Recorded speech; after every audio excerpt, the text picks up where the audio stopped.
Hello दोस्तों, कैसे हैं आप सब लोग। मैं अच्छा हूँ।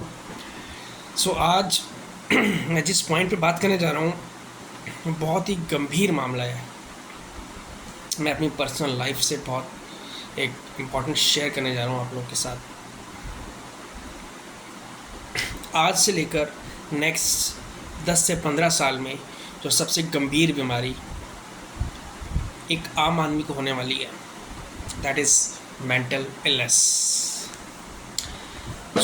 आप लोग ये सोच रहे होंगे कि यार ये मेंटल इलनेस के ऊपर क्या क्यों बात करना चाहता है ये। दोस्तों, आज इंसान के पास टाइम नहीं है।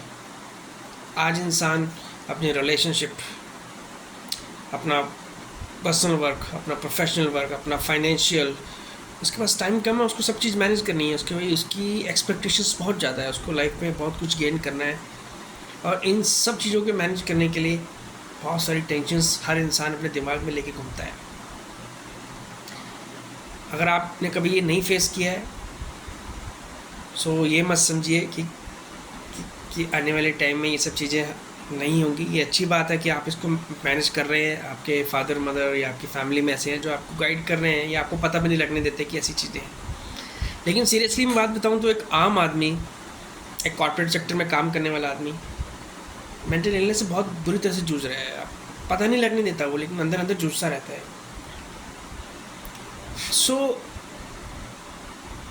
मैं आपको ये बताने जा रहा हूँ कि आप लोगों को अपनी मेंटल इलनेस पे काम करना बहुत ज़रूरी है। जैसे आप अपने खाने पीने के लिए अपना इंतज़ाम करते हैं, अपनी बॉडी का ख्याल रखते हैं, सेम आपको अपनी ब्रेन, अपने माइंड का भी ख्याल रखना पड़ेगा दोस्तों। इससे आप अछूते मत रहो। ये तो मैंने आपको बेसिक्स बताए जो किस चीज़ के बारे में बात करने जा रहा हूँ। बात करने जा रहा हूँ स्किज़ोफ्रेनिया। स्किज़ोफ्रेनिया एक मेंटल इलनेस बीमारी है जिसमें कई तरह की बीमारियाँ आती हैं। मेंटल इलनेस में कई तरह की बीमारियाँ आती हैं, उसमें से एक बीमारी है स्किज़ोफ्रेनिया। आप किसी साइकेट्रिस्ट के पास जाके पता करेंगे तो स्किज़ोफ्रेनिया या गूगल पर या यूट्यूब पर सर्च करेंगे, बहुत भयंकर बीमारी है ये। दोस्तों, मैं आपके साथ शेयर करने जा रहा हूँ मेरे ब्रदर की कहानी, मेरे छोटे ब्रदर की कहानी। आज से तकरीबन 1 साल पहले की बात है। उसकी कंडीशन मैं आपको बताऊं, इतनी ज़्यादा बुरी हो गई थी कि घर से भाग जाता था वो। एक टाइम ऐसा था कि हमें उसको कहीं पे भीख मांगते हमने उसको पाया। शेयर करना मेरे लिए बड़ा मुश्किल है, लेकिन मैं चाहता हूं कि मैं लोगों के साथ शेयर करूं, क्योंकि लोग जो हैं, लोग अवेयर नहीं है पहले तो। दूसरी चीज़, अगर किसी के घर में होती है तो दूसरा सपोर्ट नहीं करता। दोस्तों, मैंने कुछ पॉइंट्स शॉर्ट में लिख रखे हैं। मैं आपको उन पॉइंट्स के बेसिस पे बताना चाहूँगा। जस्ट मैं अपनी नोटबुक पे भी देखूँगा तो डोंट माइंड। दोस्तों, उस टाइम मेरा ब्रदर इतने डीप डिप्रेशन में था और इन सब चीज़ों को डील करना, उसको हमने भीख मांगते पाया, घर से भाग जाता था वो, और बहुत बहुत बुरी कंडीशंस उसकी होती थी। कुछ कुछ सोचता रहता था, पूरी पूरी रात जागता रहता था और गंदी गंदी गालियाँ भी देता था। और उसकी मेंटल इलनेस धीरे धीरे धीरे धीरे बहुत ज़्यादा बिगड़ती गई। हमें पता ही नहीं था। हमें लगता था कि यार नॉर्मल बीमार है, उसको नॉर्मल कुछ बीमारी है, उसको सर दर्द होता है, उसको माइग्रेन की प्रॉब्लम है, क्योंकि माइग्रेन की प्रॉब्लम वो बहुत सालों से डील कर रहा था। वी वर जस्ट थिंकिंग कि यार माइग्रेन की प्रॉब्लम, कोई बात नहीं। हम डॉक्टर से डिस्कस करते थे। डॉक्टर माइग्रेन की, देखो माइग्रेन में कोई आपकी सीटी स्कैन या कुछ भी करवाते हो ना, उसमें कुछ निकलता नहीं है। तो आप देखो, आपके पेट दर्द की दवाई लेने की जगह तो डॉक्टर को बोलेगा तो डॉक्टर पेट दर्द की दवाई देगा। डॉक्टर को थोड़ी पता है आप मेंटल इलनेस से गुजर रहे हैं। ये घर में किसी को अवेयर होना पड़ेगा। अवेयर तब होगे जब आप इसकी इन्फॉर्मेशन अच्छे से आप ग्रैब करोगे कहीं ना कहीं से। हम लोग डॉक्टर के पास जाते थे। हम तो डॉक्टर को बोल देते थे कि भाई माइग्रेन है, वो माइग्रेन की दवाई देते, सीटी स्कैन करवा देता तो उनको पैसे छापने, कुछ नहीं निकलता। The whole process go through the last 10 years. 10 साल से ये चल रहा था। 10 साल से ये चल रहा था। Do you believe? और पिछले 1-1.5 साल में तो वो जो सिचुएशन आ गई थी उसमें मैं खुद डिप्रेशन में चला गया था कि यार ये क्या हो क्या रहा है, ये कैसे हो गया। मतलब मैं एक्सेप्ट नहीं कर पा रहा था। मैं एक्सेप्ट ही नहीं कर पा रहा था कि यार मेरे घर में ये सब चीज़ें हो गई हैं, और कोई भी एक्सेप्ट नहीं कर पाएगा। मुझे एक्सेप्ट करने में 7-8 महीने लग गए। जब तक मैं एक्सेप्ट करने में मैंने इतना टाइम लगा दिया, तब तक बहुत बड़ा नुकसान भी हो चुका था।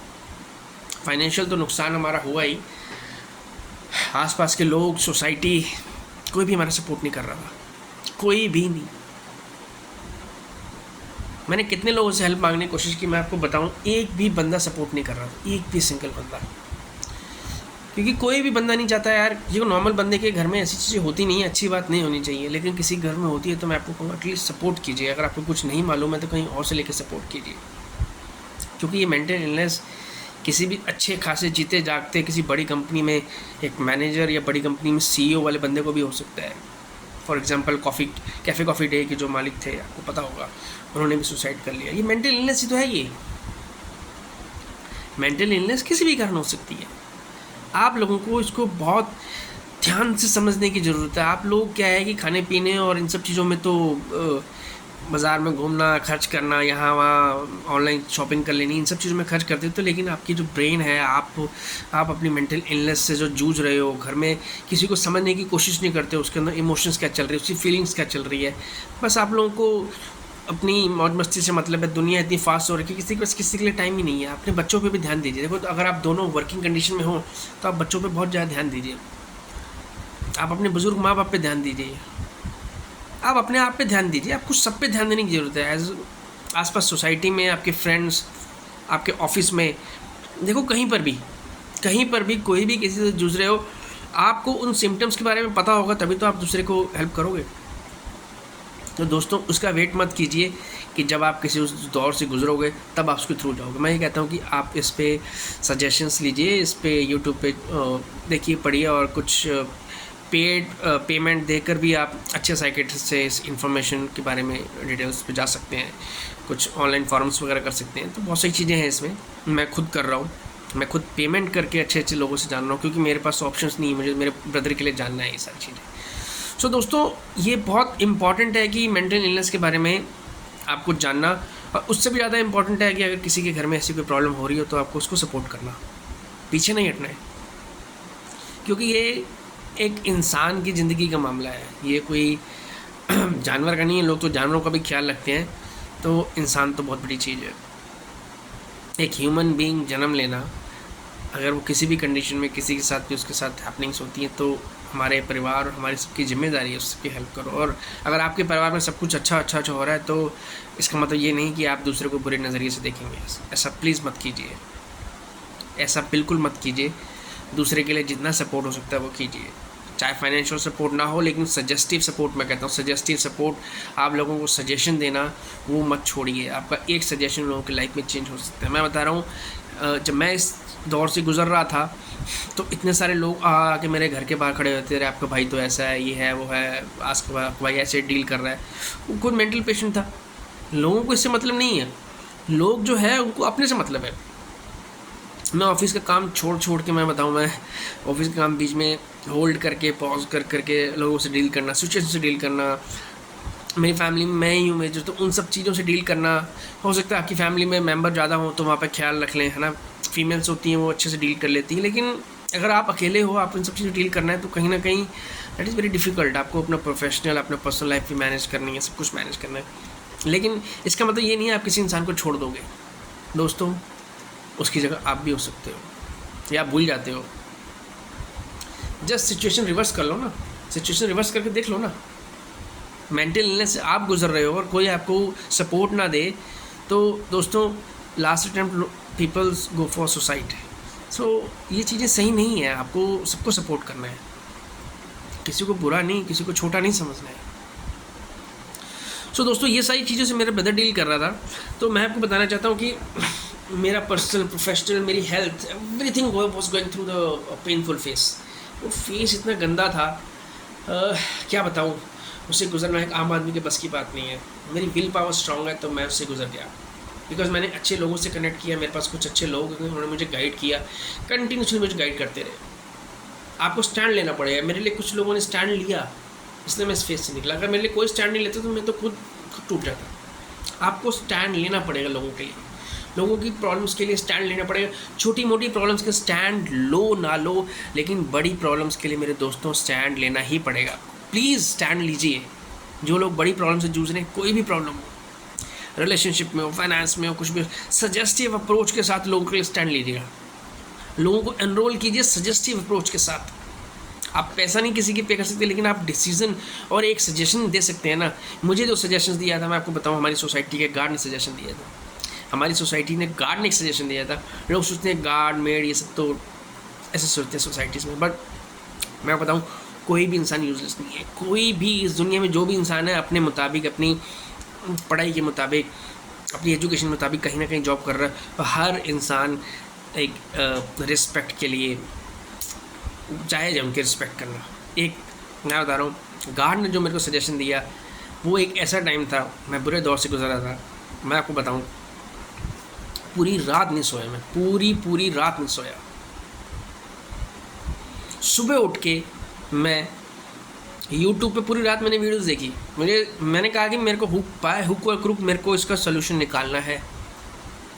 मुझे पता लग गया मेरा भाई डील कर रहा है, मुझे पता लग गया इतनी मेजर कंडीशन जहाँ कोई आपके घर का मेंबर आपको कहीं भीख मांगता हुआ मिल जाए और आपको दुनियादारी का पता ही नहीं है। मैं भी उसके लिए अपने आप को रूट कॉज मानता हूँ कि भाई मैं इतना ध्यान नहीं रख पाया क्योंकि मुझे खुद पता ही नहीं था इस बारे में। तो इसलिए मैं चाहता हूँ कि मैं ये सब चीज़ें लोगों के साथ शेयर करूँ। दोस्तों, इतनी बुरे समय से, इतनी बुरी कंडीशन में गुजरते हुए भी मेरे पास कुछ 1-2-3 मैं कह रहा हूँ अच्छे दोस्त थे। मैं ऑफिस का बहाना मारता था, चलो जाऊँगा, लेकिन उस रात मेरे को जो भी मेरे को एक ऊपर से गॉड की तरफ से जो भी फीलिंग आई कि नहीं, मैं पूरी रात नहीं सोया। सुबह उठ के मैंने सुबह तक यूट्यूब पे वीडियोस देखी और एक एम्स के डॉक्टर हैं उनके पास मैंने अपॉइंटमेंट ली और सुबह चला गया। यहाँ से दिल्ली चला गया मैं, नोएडा से दिल्ली, और तकरीबन 3.5 घंटे का सफ़र करके मैं बाई मेट्रो पहुँचा वहाँ पे। डॉक्टर से अपॉइंटमेंट ली। मेरा ब्रदर तो ऐसे पेशेंट को तो आप ले जा ही नहीं सकते। इतनी वर्स्ट कंडीशन में पेशेंट है, उसको आप तो इधर से उधर नहीं कर सकते, तो कैसे करोगे आप। बहुत मुश्किल समय था मेरे लिए।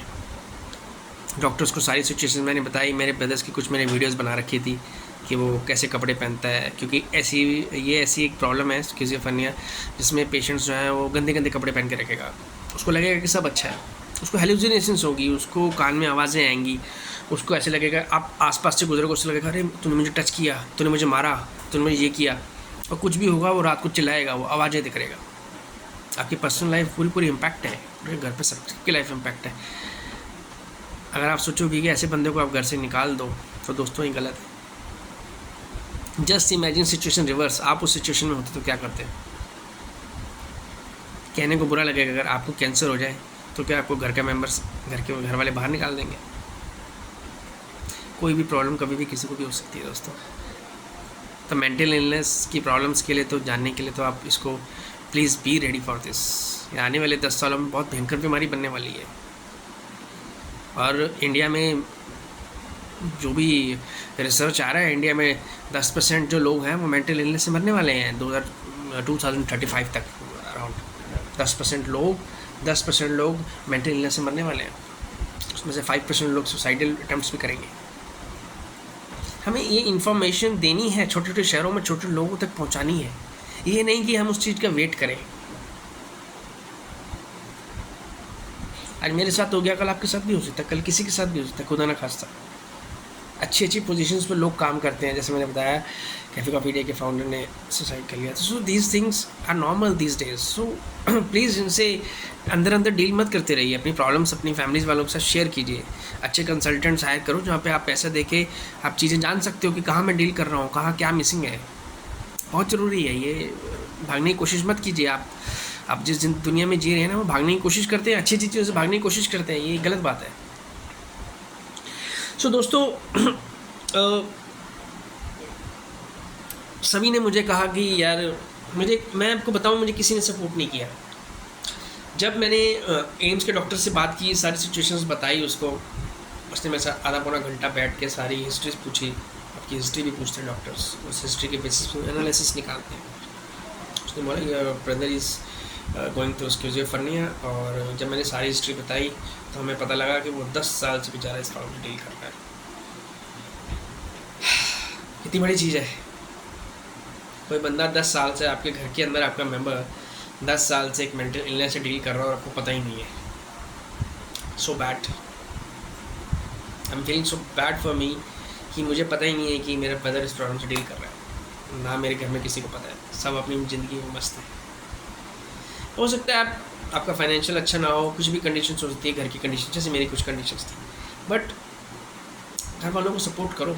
देखो कौन किस दौर से गुजर रहा है, छोड़ो मत कहीं पर भी। हो सकता है वो स्टूडेंट हो सकता है वो कंपनी में काम कर रहा हो, या हो सकता है वो अपना बिजनेस हो। कहीं ना कहीं कोई ना कोई बंदा किसी न किसी चीज़ पर डील करता ही रहता है। सो दोस्तों, कभी किसी ने कोई मेरी हेल्प नहीं की, हमेशा मुझसे दूर रहने की कोशिश की। लोगों ने मेरे खिलाफ सोसाइटी में उल्टी सीधी चीज़ें बोली, आपका भाई ऐसे है, आपका भाई वैसे है, बट स्टिल भाई मेरा घर के मेंबर है, मैंने नहीं छोड़ा।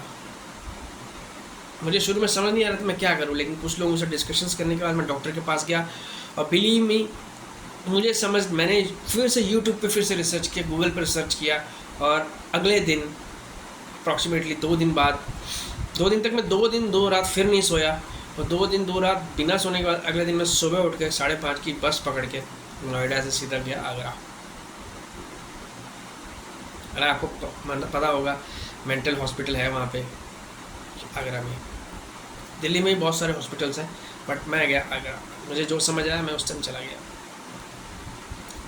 दिल्ली में क्योंकि बहुत से भीड़ होती है, तो मुझे लगा कि आगरा ठीक होगा। आगरा गया, वहाँ पे पूरी जांच पड़ताल की, मैंने पता किया। वहाँ पे 1-2 पेशेंट्स भी थे, पेशेंट से भी मिला, उन्होंने कहा कि हमें यहाँ फ़ायदा तो हो रहा है, काफ़ी सारी इन्फॉर्मेशन मिली, मुझे मिली। मेरी आंखों में नींद, मैं 3 दिन से सोया नहीं हूँ, लेकिन मुझे चाहिए भैया, मुझे मेरा भाई को कैसे भी ठीक करना है। मैं भीख मांगने के लिए सबकी राइट, मैं भगवान के सामने भीख मांगता हूँ। मुझे समझ नहीं आया तो मैं क्या करूँ, लेकिन कुछ अच्छे लोगों ने कुछ थोड़ा सा सजेशंस दिया, गार्ड ने सजेशंस दिया। उस सजेशन से बहुत सी चीज़ें खुलती है, इसलिए सजेशन देते रहिए लोगों को, अच्छे अच्छे सजेशन। लोगों की लाइफ में चेंजेस वो सजेशन से ही आते हैं। वहाँ पे सारा कुछ पता करके आया, मैं घर वापस आया, और उसके बाद मैं आपको बताऊँ, ये एक ऐसी कहानी जो है सिमिलर टू दृश्यम फिल्म, जैसे आपने दृश्यम मूवी देखी होगी, एक दृश्यम मूवी की तरह ये कहानी हमारे साथ गुजरी। मैं, मेरे फादर, मेरी सिस्टर और मेरे ब्रदर को हम लोग झूठ के आके लेके गए, या तुझे वृंदावन आगरा घुमाते हैं। सुनने में आसान लग रहा होगा, लेकिन एक ऐसा पेशेंट जो चीखता चिल्लाता है, जो पूरी सोसाइटी में हंगामा खड़ा कर देता है, पूरी रात भर चिल्लाता रहता है, आसपास के लोग परेशान करते हैं, तो इतनी ज़्यादा मेंटल इलनेस में उसको आप इधर से उधर नहीं ले जा सकते, तो आप दिल्ली से आप आगरा क्या लेके जाओगे। But still I want you to cause for it. मेरे आसपास के जो मेरे लोग थे, उन्होंने कहा था कि भाई तुझे कॉज करना पड़ेगा ये, एट एनी कॉस्ट दोस्तों, एट एनी कॉस्ट आपको ये कॉज करना पड़ेगा। यही हमारी लाइफ में, यहीं से हमारी लाइफ में चेंज आता है। जब बहुत बड़ी प्रॉब्लम आ जाती है तब हम लोग कॉज करते हैं, हम छोटी छोटी चीज़ों में कॉज नहीं करते। अगर मैं पहले इन चीज़ों को कॉज करता इतनी बड़ी प्रॉब्लम अराइज ही ना होती। लेकिन अब बहुत बड़ी प्रॉब्लम आ गई थी, तो बहुत बड़ी प्रॉब्लम से नहीं बच सकते आप, छोटी छोटी प्रॉब्लम से कभी बच जाते हैं। बड़ी प्रॉब्लम से नहीं बच सकते दोस्तों, वो आपकी ज़िंदगी का नेक्स्ट लेवल पे अंत भी कर सकता है, किसी भी चीज़ में, फाइनेंस में, आपकी रिलेशनशिप में, कुछ भी। तो वो नौबत ना आने दी। वहाँ से वापस आया, और मैं मेरे फादर, मेरे ब्रदर, मेरी sister, as a Drishyam film हम इसको लेके गए, और हम इसको हमने वहाँ पे होटल लिया आगरा में। हम रात भर रुके, और सुबह मैं मेरी सिस्टर जो है वहाँ से गार्ड गेट पे पता करके आए, 10 बजे हॉस्पिटल खुलता है, और मेरे ब्रदर को हम लोग बोल के लेके गए कि हम लोग वृंदावन चल रहे हैं। और रास्ते में हमने ऑटो जो है मेंटल हॉस्पिटल के गेट तक ले लिया। और मेंटल हॉस्पिटल के गेट में जैसे ही हमने एंट्री की, हमें इतना धक धक हो रहा था, ऐसा लगा जैसे बॉर्डर की जंग पे मैं हूँ, और अगर मैं इसको नहीं लेके गया तो आज मुझे गोली मार देगा। सेम वैसे ही बॉर्डर पे एक जंग में एक जो जवान जाता है, वैसा मेरे अंदर डर था कि अगर मैंने गोली नहीं मारी तो मुझे गोली मार देगा कोई। क्योंकि ऐसे पेशेंट के साथ डील करना मेरे लिए बहुत ज़्यादा मुश्किल था। एक और दिन मेरे लिए बर्दाश्त करना मेरे लिए मौत के बराबर था। आप मेरे एक्सपीरियंस समझ सकते हैं, मेरे लिए मौत के बराबर था। अगर मैं ये वर्ड बोल रहा हूँ तो वो कितना क्रिटिकल होगा। एक एक मिनट मेरे लिए घर पे बिताना मुश्किल था, मेरे लिए ऑफिस का काम करना मुश्किल था, मेरी पर्सनल लाइफ में मेरे लिए जीना मुश्किल था, क्योंकि ऐसे पेशेंट के साथ डील करने के लिए कोई है नहीं घर पे, और आई एम द रूट